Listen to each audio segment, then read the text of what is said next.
Story Whispers of the Northern Lights, a journey through the Iditarod, Chapter 1, The Legacy Calls. In the heart of Alaska, as the first light of March began to seep through the frigid dawn, Elara Jensen stood at the starting line of the Iditarod Trail. Her heart pounded in sync with the eager breaths of her sled dogs, who jostled energetically in their harnesses. The air was crisp, biting with a promise of challenges that lay ahead, stretching over 1,000 unforgiving miles to Nome. It was a place steeped in history, a path laid and trodden by legends, including one of her own blood, her grandfather.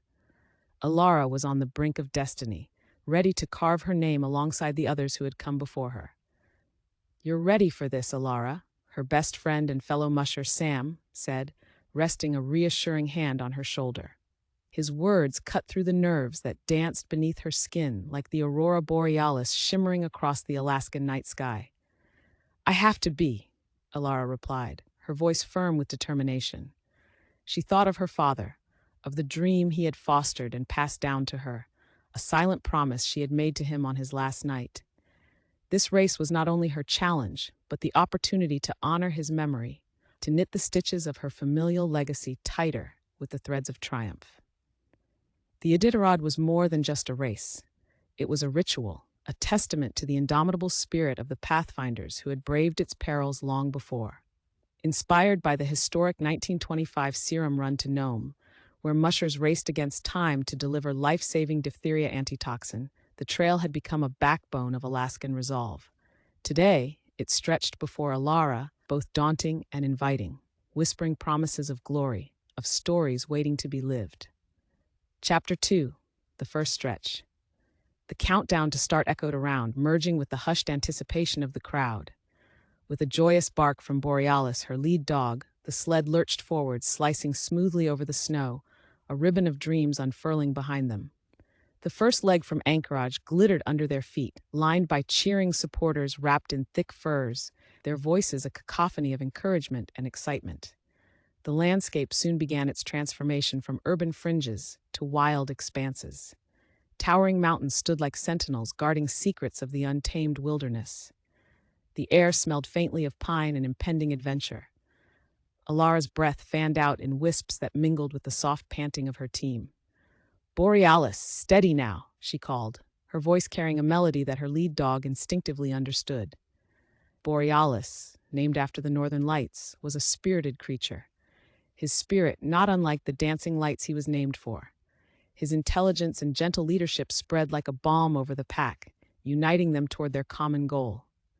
As the sun arched lower, casting long shadows on the frozen canvas, Elara felt the weight of solitude settling, the chatter of the start fading into the distance.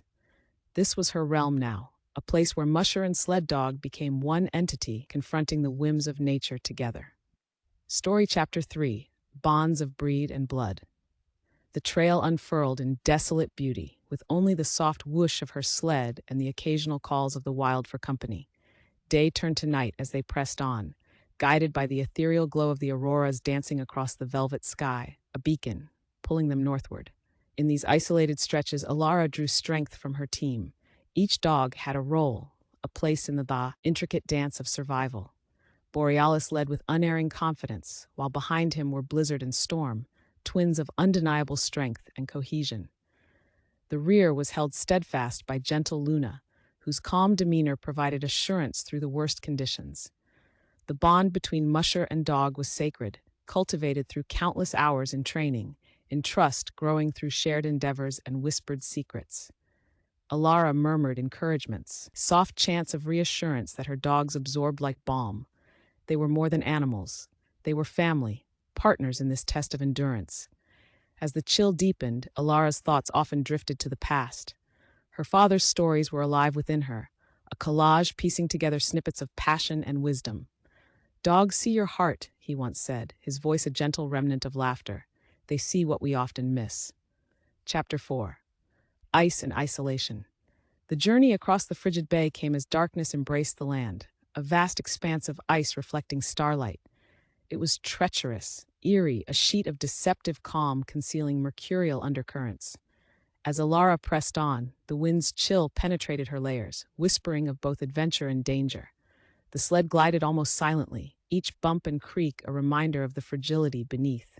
Elara adjusted her stance, gaze sweeping the horizon, searching for any signs of movement that could indicate a hidden fracture in the ice.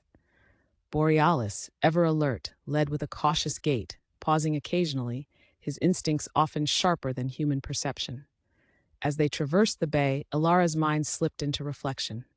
The solitude of the trail was paradoxically freeing and confining, her senses heightened under the canopy of endless night. Her thoughts entwined with her father's echoes, her universe orbiting around his stories and silent lessons. The image of his hands, once guiding the reins with gentle command, filled her world in moments of doubt. A sudden crack resonated, sharp and ominous. The sled jolted, the ice groaning in protest. Heart pounding, Elara called for a halt, her dogs instantly responding to the tension in her voice. Borealis turned, questioning eyes meeting hers, and she breathed deeply, reassuring herself and the team. "Easy now, steady," she murmured, inching forward, her eyes searching for a safer route.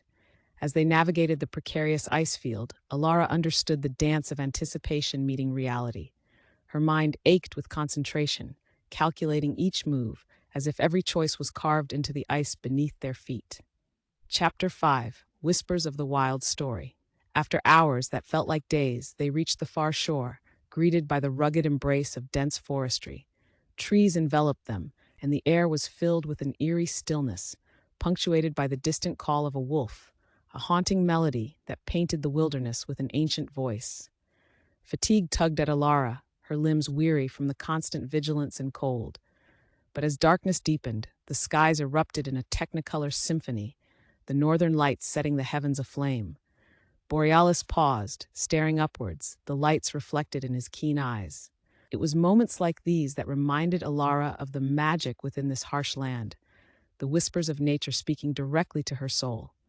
In these enchanting hours, Elara set up camp, the surge of the long race pausing in moments of restful intervention. With the fire flickering defiantly against the cold, she cared for her dogs, warmth a mutual exchange. Supine under their protective gaze, Elara drank in the auroras, allowing the ethereal glow to fill the silent spaces of her heart. As she succumbed to sleep, dreams wove stories of her father racing beside her, his laughter mingling with the rustle of leaves and far-off howls, a timeless melody of the wild calling across generations. Chapter 6: Rivals and Resurgence. The trail reconnected her with humanity at the next checkpoint, a small cluster of tents clinging stubbornly to the wilderness. Smiles greeted her, friends met under the shared love and challenge of the Iditarod, among them familiar faces like Charlie, the veteran mushing his final race, a living legend to Elara. "So the Jensen legacy continues," Charlie said with a mischievous twinkle, his voice gravely from years of shouting over the winds. "Your last hurrah, maybe you'll finally let someone else win," she teased back, mutual respect lacing their banter. Amidst camaraderie, rivalries simmered. Natasha, the rising star, her presence a storm barely contained, eyed Elara with ambitious resolve. This was more than a race to Natasha.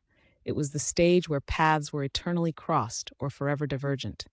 Resupplied and recharged, the mushers pushed onward. Elara readied herself for the emotional marathon of mental grit, engaging the settings her father had described: icebound rivers, sheer drops, and blinding snow, these not mere obstacles but proving grounds. Chapter 7: Trials of Spirit. As they plunged back into the wilderness, Elara found herself on the heels of Natasha.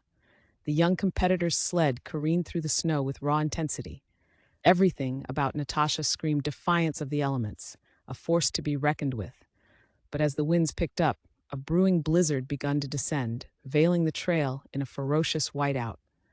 Story Elara called her dogs, the tempest testing their limits as visibility reduced to nothingness. Every instinct demanded she press on, catch Natasha, prove her mettle.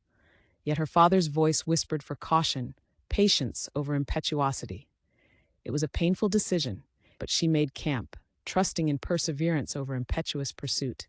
Huddled in the cocoon of her makeshift shelter, Elara listened to the storm's primal fury.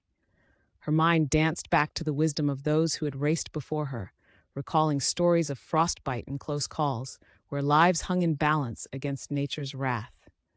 She knew that this race was as much about strategy and survival as it was about speed. The blizzard raged through the night, a relentless onslaught that dwarfed human endeavor. Her dogs lay curled around her, providing much-needed warmth, their trust an invisible shield against the cold seeping through her bones. In these moments, Elara's thoughts drifted to introspection, weaving the tapestry of her purpose and aspirations. As dawn broke, the storm exhausted, leaving behind a transformed world. The sun kissed the land, scattering diamonds across the fresh snow, and the air hummed with a newfound serenity. Elara emerged from her shelter, revitalized, and resumed the chase. Chapter 8: The Ice River. The treacherous journey ahead brought them to the infamous Dalzell Gorge, and then to the mighty Kuskokwim River. These were the sections that whispered tales of accidents and overturned sleds, where the ice could be both ally and foe. Elara navigated with heightened awareness. Her sled dogs sensed the tension, picking their steps carefully over slick surfaces. The rhythm of their movement, Borealis leading with unerring precision, carried them forward. Each mile chipped away at both their physical stamina and mental fortitude. Yet with each mile, the bond between musher and dogs seemed to strengthen, forged in the trials they faced together. As they approached the river's bank, Elara encountered Natasha again. Her sled was stranded sideways, caught in an icy snarl. Anger flared in Natasha's eyes, tempered by frustration. Elara hesitated before steering her sled toward her rival. "Need a hand?" she offered, her voice carrying over the river's murmurs. Natasha's pride wavered, but the unyielding conditions demanded cooperation. "Yeah, thanks," she replied, begrudgingly accepting help. Together, they worked in silence, danger looming just below the river's surface. Elara's willingness to assist was a reflection of her father's teachings, the understanding that camaraderie on the trail could turn rivalry into respect. Chapter 9: Night's Solace. Once Natasha's sled was righted, they set off again, closer but distinct in their competitive path. As dusk descended, a fragile truce born of necessity lingered between them. The night wrapped its arms around them, cold and mesmerizing. Above, the northern lights once more unfurled, painting the sky in shimmering greens and purples. It was a celestial performance reserved for the brave souls who ventured these lands. Elara's heart swelled with emotion as she reflected on her journey, her father's footsteps outlined in every snow-swept vista. With each push of the sled, she felt a palpable connection to the ancestors, the whispers guiding her against the night. They camped at separate sites, the distance between them symbolic of their individual missions. Yet Elara found comfort in knowing another soul walked the path, understanding its trials, linked by the aurora's silent dance. Chapter 10: Into the Heart of Nome. The final legs of the Iditarod stretched toward Nome, spiraling through a wilderness carved by ice and time. Exhaustion pulled at Elara, but resolve carried her past it. Her dogs mirrored her determination, driven by the promise of completion, the realization of a shared dream. The checkpoints blurred together, one feeding into the next with solemn inevitability. Faces came and went, some wished her well, others merely nodded, lost in their singular battles with the trail. Each mile was a testament to the human spirit and the bond they shared with their four-legged companions. As they neared Nome, Elara felt the culmination of her preparations and emotions swirl, a tapestry woven through time.